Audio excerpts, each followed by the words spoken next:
Hi guys, నా పేరు రాహుల్. మీరు చూస్తున్నారు Rahul sports channel. So guys, league matches అయితే అయిపోయినాయి ఫ్రెండ్స్. ఐపీఎల్ 2026 అయితే సో మనం ప్లే ఆఫ్స్ మ్యాచెస్కి అయితే వచ్చేసినామని చెప్పుకోవచ్చు ఫ్రెండ్స్. సో క్వాలిఫైర్ 1 కావచ్చు, Gujarat Titans versus RCB, eliminator కావచ్చు friends, Sunrisers Hyderabad versus Rajasthan Royals. So ముందైతే మనం క్వాలిఫైర్ 1 గురించి అయితే మాట్లాడబోతున్నాం ఫ్రెండ్స్.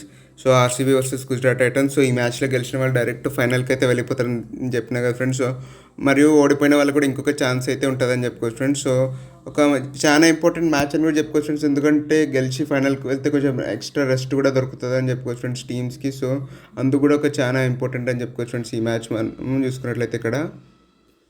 ఇంకొకసారి మనం హెడ్ టు హెడ్ రికార్డ్ చూసుకున్నట్లయితే ఈక్వల్ అయితే ఉన్నారని చెప్పుకోవచ్చు friends RCB and GT. So ఇద్దరు 4 మ్యాచెస్ అయితే గెలిచారు ఫ్రెండ్స్ ఇప్పటివరకు ఆడిన 8 మ్యాచెస్లో. సో ఒక మంచి బ్యాలెన్స్డ్ రైవల్రీ అయితే ఉందని చెప్పుకోవచ్చు ఫ్రెండ్స్ ఈ రెండు టీమ్స్ మధ్యలో మనం చూసుకున్నట్లయితే. మరియు ఈ మ్యాచ్ అయితే ధర్మశాలలో అయితే జరగబోతుంది ఫ్రెండ్స్. సో ఒక న్యూట్రల్ గ్రౌండ్లో అయితే జరగబోతుందని చెప్పుకోవచ్చు ఫ్రెండ్స్ ఈ మ్యాచ్ మాత్రం మనం చూసుకున్నట్లయితే. సో ఇక్కడ నార్మల్గా మనం పిచ్ రిపోర్ట్ చూసుకున్నట్లయితే ఒక మంచి బ్యాటింగ్ ట్రాక్ అని చెప్పుకోవచ్చు ఫ్రెండ్స్. సో బ్యాటర్స్కి అయితే పండగ అని చెప్పుకోవచ్చు ఫ్రెండ్స్ ఈ వికెట్ మీద మనం చూసుకున్నట్లయితే.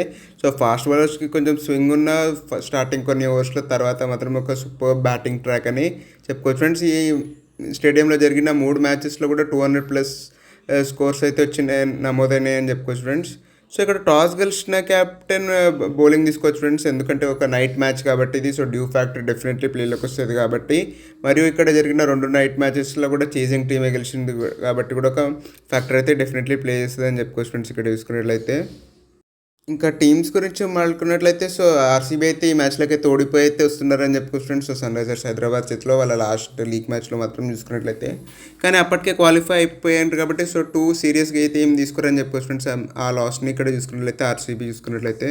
సో లాస్ట్ మ్యాచ్ వాళ్ళ బౌలింగ్ మాత్రం ఏమంత ఇంప్రెసివ్గా అయితే అనిపించాలని చెప్పుకోవచ్చు ఫ్రెండ్స్. భువనేశ్వర్ కుమార్కి ఒక రేర్ ఆఫ్ డే అని చెప్పుకోవచ్చు ఫ్రెండ్స్ ఈ సీజన్లో మనం చూసుకున్నట్లయితే. లాస్ట్ మ్యాచ్లో 50+ రన్స్కి అయితే వెళ్ళాడని చెప్పుకోవచ్చు. సో కానీ కంబ్యాక్ అయితే కానీ ఇంకా డెఫినెట్లీ అయితే ఆస్కారం ఉందని చెప్పుకోవచ్చు ఫ్రెండ్స్. ఎందుకంటే భువి చాలా మంచిగా వేసాడని చెప్పుకోవచ్చు ఫ్రెండ్స్ సీజన్ మొత్తం. సో లాస్ట్ మ్యాచ్లో ఒకటే కొంచెం ఆఫ్ కలర్గా అయితే కనిపించాడని చెప్పుకోవచ్చు. మరియు తనతో పాటు హేజల్వుడ్ కూడా కొంచెం ఆఫ్ కలర్ అయితే కనిపించాడని చెప్పుకోవచ్చు ఫ్రెండ్స్ లాస్ట్ మ్యాచ్లో. సో ఈ మ్యాచ్లో వీళ్ళిద్దరు కంపాక్ట్ జర్నీకి అయితే మాత్రం డెఫినెట్లీ చూస్తారు ఫ్రెండ్స్. ప్లస్ కొంచెం స్వింగ్ కూడా దొరుకుతుంది కాబట్టి స్టార్టింగ్లో. సో అది కూడా ఒక మంచిగా అడ్వాంటేజ్ అయితే యూజ్ అయితే చేసుకోవచ్చు ఫ్రెండ్స్ వాళ్ళిద్దరు చూసుకున్నట్లయితే. మరియు వీళ్ళకి తోడు రసిక్ దార్ కూడా మంచిగా వీళ్ళకి సపోర్ట్ ఇస్తున్నాడు కాబట్టి ఒక మంచి బౌలింగ్ ట్రియో అయితే ఉందని చెప్పుకోవచ్చు ఫ్రెండ్స్. ఫాస్ట్ బౌలింగ్ ట్రియో మాత్రం డెఫినెట్లీ ఇక్కడ ఆర్సీబీ దగ్గర చూసుకున్నట్లయితే మనం ఇక్కడ. మరియు స్పిన్నర్స్లో చూసుకున్న సో కృణాల్ పాండ్యా ఏమాత్రం ఎఫెక్ట్ చూపిస్తాడో చూడాలి ఫ్రెండ్స్ ఈ వికెట్లో. ఎందుకంటే ఇక్కడ పెద్దగా స్పిన్నర్స్కి అయితే హెల్ప్ ఉండదు ఫ్రెండ్స్. సో కృణాల్ పాండ్యా ఎలా బౌల్ చేస్తాడు ఇది కూడా చాలా ఇంట్రెస్టింగ్ అయితే ఉండబోతుందని చెప్పుకోవచ్చు ఫ్రెండ్స్ ఇక్కడ మనము. మరియు సుయాష్ శర్మ కూడా ఒకవేళ తను టీంలో ఉంటే ఈ మ్యాచ్ కోసం సో తను కూడా చాలా ఇంట్రెస్టింగ్ అయితే ఉండబోతుంది ఫ్రెండ్స్. సో ఇద్దరు ఎలా బౌల్ చేస్తారని కూడా చాలా ఇంట్రెస్టింగ్ అయితే ఉండొచ్చు అని చెప్పుకోవచ్చు ఫ్రెండ్స్. సో మరియు ఆర్సీబీ బౌలింగ్ అయితే మాత్రం అంత నాట్ బ్యాడ్ అని చెప్పుకోవచ్చు ఫ్రెండ్స్. లాస్ట్ మ్యాచ్లో రన్స్కి వెళ్ళినా సో కంబ్యాక్ అయితే చేయాలని చూస్తారు ఫ్రెండ్స్ డెఫినెట్లీ ఈ మ్యాచ్లో చూసుకున్నట్లయితే. ఇంకా వాళ్ళ బ్యాటింగ్ గురించి మాట్లాడుకున్నట్లయితే సో వాళ్ళ బిగ్గెస్ట్ పాజిటివ్ వెంకటేష్ అయ్యర్ తన ఫామ్ కంటిన్యూ చేయడం ఫ్రెండ్స్. లాస్ట్ 2 మ్యాచెస్లో సూపర్ 50s అయితే కొట్టాడని చెప్పుకోవచ్చు ఫ్రెండ్స్. లాస్ట్ మ్యాచ్లో అయితే చాలా మంచిగా ఆడాడని చెప్పుకోవచ్చు ఫ్రెండ్స్. సో లాస్ట్ మ్యాచ్లో 50 కాదు ఫ్రెండ్స్ కానీ 44 రన్స్ అయితే కొట్టాడు. సో చాలా మంచి హై స్ట్రైక్ రేట్తో కూడా అయితే ఆడాడని చెప్పుకోవచ్చు ఫ్రెండ్స్ పవర్ ప్లేలో చూసుకున్నట్లయితే వెంకటేష్ అయ్యర్. మరియు తనకు తోడు వాళ్ళ స్కిప్పర్ రజత్ పట్టిదార్ కూడా సో మంచి కొంచెం ఫామ్ అందుకోవడం మంచి విషయమే అని చెప్పుకోవచ్చు ఫ్రెండ్స్. ఒక మంచి 50 రన్స్ నాక్ అయితే ఆడాడు. సో అది కూడా ఒక మంచి పాజిటివ్ సైన్ అని చెప్పుకోవచ్చు ఫ్రెండ్స్ ఆర్సీబీకి. ప్లస్ విరాట్ కోహ్లీ కూడా కొంచెం ఒక మంచి నాక్ ఆడాలని అయితే ఎక్స్పెక్ట్ చేస్తారు ఫ్రెండ్స్ డెఫినెట్లీ. ఆర్సీబీ మాత్రం చూసినట్లయితే తన నుంచి ఎందుకంటే ఒక చాలా పెద్ద మురాల్ బూస్టర్ అయితే అవుతారని చెప్పుకోవచ్చు ఫ్రెండ్స్ ఆర్సీబీకి. ఒకవేళ కోహ్లీ రన్స్ కొడితే మాత్రం ప్లే ఆఫ్ మ్యాచ్లో, అది కూడా క్వాలిఫైర్ 1లో సో చాలా మంచి బూస్ట్ అయితే దొరుకుతుంది అని చెప్పుకోవచ్చు ఫ్రెండ్స్ ఇక్కడ ఆర్సీబీ టీంకి చూసుకున్నట్లయితే వాళ్ళ బ్యాటింగ్ లైనప్కి కూడా.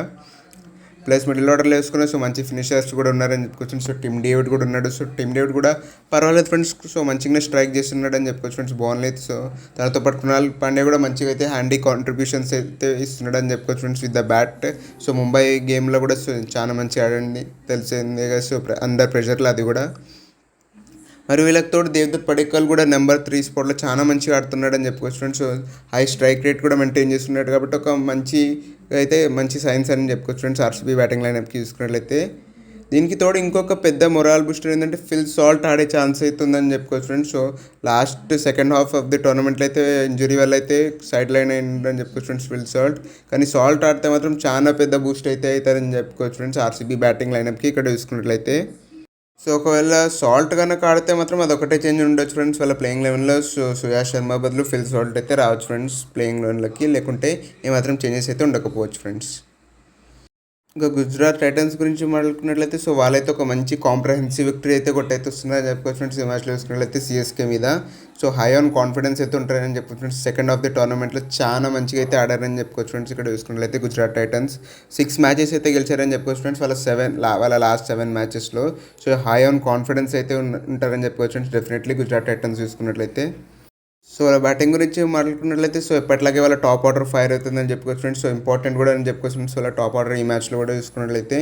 So Sai Sudharsan, Shubman Gill, Jos Buttler వీళ్ళు ఎలా ఆడతారనే దాన్ని బట్టే వాళ్ళ విక్టరీ అయితే ఆధారపడి ఉంటుందని చెప్పుకోవచ్చు ఫ్రెండ్స్ గుజరాత్ టైటన్స్ది.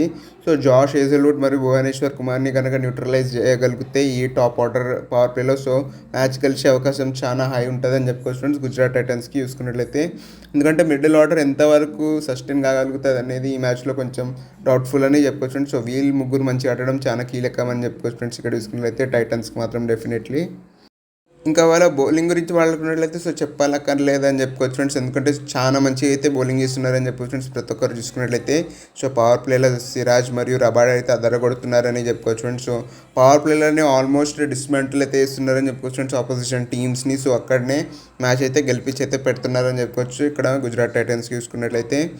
మరియు రషీద్ ఖాన్ కూడా ఈ సీజన్లో తన మోజోని రీగెయిన్ చేసుకోవడం కూడా చాలా ప్లస్ పాయింట్ అయిందని చెప్పుకోవచ్చు ఫ్రెండ్స్ ఇక్కడ గుజరాత్ టైటన్స్కి చూసుకున్నట్లయితే. సో వీళ్ళకి తోడు జేసన్ హోల్డర్ కూడా మంచిగా బౌలింగ్ చేస్తున్నాడు మిడిల్ ఓవర్స్లో. కాబట్టి ఒక కన్సర్నింగ్ థింగ్ ఏంటంటే అవే మ్యాచెస్లో ఎలా బౌలింగ్ చేస్తారని చెప్పుకోవచ్చు ఫ్రెండ్స్. సో ఈ మ్యాచ్ ధర్మశాలలో ఉంటుంది కాబట్టి సో అంత హెల్ప్ అయితే దొరకదు ఫ్రెండ్స్ బౌలర్స్కి. సో ఎలా బౌలింగ్ చేస్తారనేది చాలా ఇంట్రెస్టింగ్ ఉండబోతుంది ఫ్రెండ్స్. ఎట్లా అడాప్ట్ అవుతారు వాళ్ళ ఫాస్ట్ బౌలర్స్ ఈ పిచ్కి అనేది చాలా ఇంట్రెస్టింగ్ అయితే ఉండబోతుంది అని చెప్పుకోవచ్చు ఫ్రెండ్స్. సో చేంజెస్ ఏమి ఉండకపోవచ్చు ఫ్రెండ్స్. లాస్ట్ మ్యాచ్లో ఆడిన ప్లేయింగ్ లెవెన్తోనే ఆడొచ్చు అని అయితే అనుకుంటున్నాను నేను మాత్రం. సో టీంలో మార్పులు ఏమైతే చేయరని అయితే అనుకుంటున్నాను ఫ్రెండ్స్ ఇక్కడ చూసుకున్నట్లయితే. మరియు ప్రిడిక్షన్ విషయానికి వస్తే చాలా ట్రిక్కీ అని చెప్పుకోవచ్చు ఫ్రెండ్స్. చాలా స్ట్రాంగ్ ఉన్నాయి రెండు టీమ్స్ కూడా. సో అందుకే క్వాలిఫైర్ 1 అయితే ఆడుతున్నారు. సో నేనైతే గుజరాత్కి కొంచెం స్లైట్ ఎడ్జ్ అవుతున్నా అని చెప్తాను ఫ్రెండ్స్. ఎందుకంటే వాళ్ళ బౌలింగ్ అటాక్ కొంచెం మోర్ పోటెంట్ అయితే అనిపిస్తుందని చెప్పుకోవచ్చు ఫ్రెండ్స్ ఆర్సీబీతో పోలిస్తే. కానీ ఆర్సీబీని కూడా ఇది అయితే అండర్ ఎస్టిమేట్ అయితే చేయలేము ఫ్రెండ్స్. ప్లస్ వాళ్ళకి ఈ గ్రౌండ్లో ఆడిన ఎక్స్పీరియన్స్ కూడా ఉంది కాబట్టి సో అదైతే డెఫినెట్లీ ఒక అడ్వాంటేజ్ అని చెప్పుకోవచ్చు ఫ్రెండ్స్.